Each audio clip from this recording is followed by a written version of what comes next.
Vocation, by chance or by causality. Understanding causes pleasure. An incentive for research and didactics. I am Hector Riveros, retired from UNAM. I became a scientist by chance or reasoning implies understanding. Understanding causes pleasure. But reasoning cannot be taught, only induced. On the Internet I found that the vocation is the inclination to any state, career or profession. Vocation helps us choose a profession, art or sport. In the arts it includes everything from writing, painting, singing, acting, etc. And sports, all sports.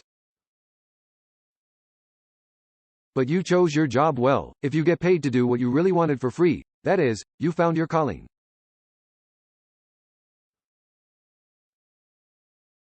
As for me, personally I started in a public primary 5th year.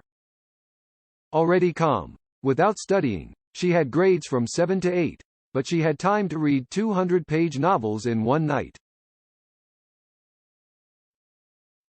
In 6th year I went to a private school in Tampico and suddenly I was the best student in the first and second grades in high school 4. Federal success in the middle school was neither the best nor the worst, but for reasons beyond my control I had to go to the Acapulco High School to take my 3rd year, where suddenly I became the best student. And the teacher was my trigonometry teacher.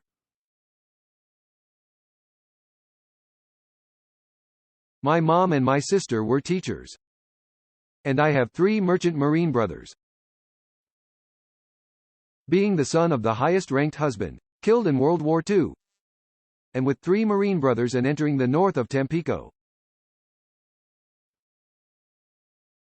But we do not arrive in the morning and in the evening, so what devastated Tampico and they closed for a year. In order not to waste time, I went to high school and took physics, mathematics, chemistry as electives because they are the most hateful subjects. If turning off a subject it had to be not so difficult, but it had the advantage that I began to study and reason.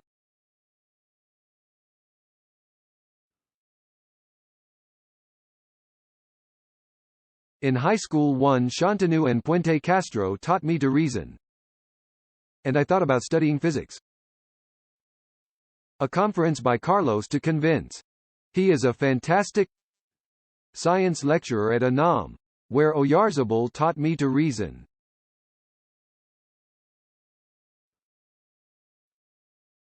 This means that very few teachers really accepted me positively, most neither for better nor for worse. And there are a few definitely bad ones that I'd rather not mention.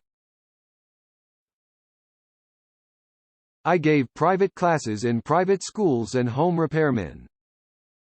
As a researcher, I worked on crystal growth, furnace design, and heat fluxes. The teacher gave classes with the textbook and end-of-chapter programs, repeating the example of my teachers and everything I knew about. The cycle was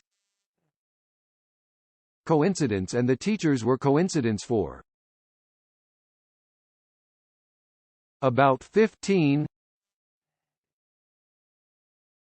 years, understanding that this did not prepare them for problems. Your employment as a researcher or disseminator, that is the employees, the students, the records. The scientific method is to reason, either induce or deduce, and it serves everyone in their daily life.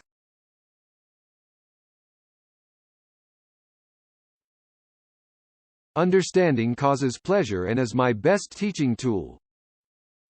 Memorizing is not a fit. In times of the internet, any person can find answers on the internet, but they are not always real.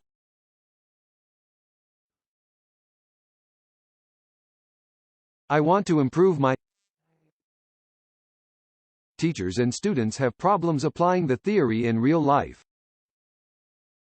Teachers carry their physics or carry physics. Didactics and pedagogy. Students. Physics courses, no real exam, end of chapter programs only. But really the students, although great with the example and we manage to get them to interest us, we don't forget. This is published in Quality Education. Physics Bulletin. Volume 35. Page 79.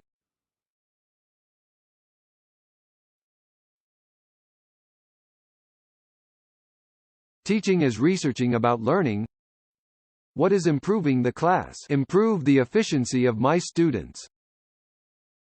What needs would qualify me best?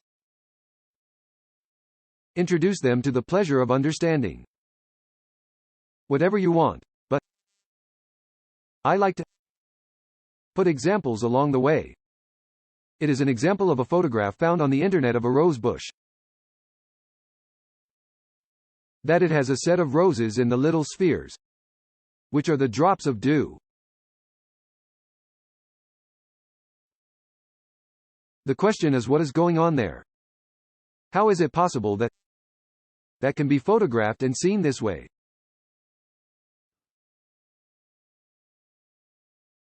But an important part of the teaching is the evaluation, and the teacher decides the objectives of each topic, which are the ones that he is going to ask.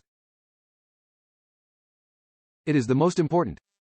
But for the Mexican people, the exams are the objectives. They do not study to learn. They study to pass the subject. Learning that you have to learn to think about a chance, and a creative evaluation involves asking questions that require reasoning.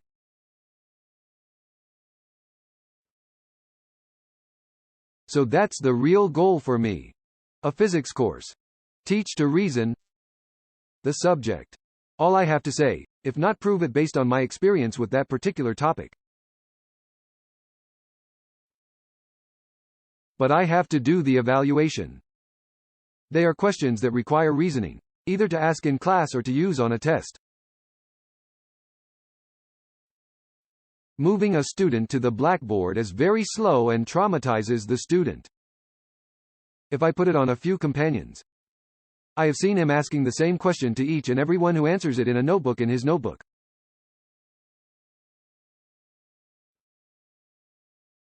I review a few jobs by downloading them and then decide if they require individual or group help.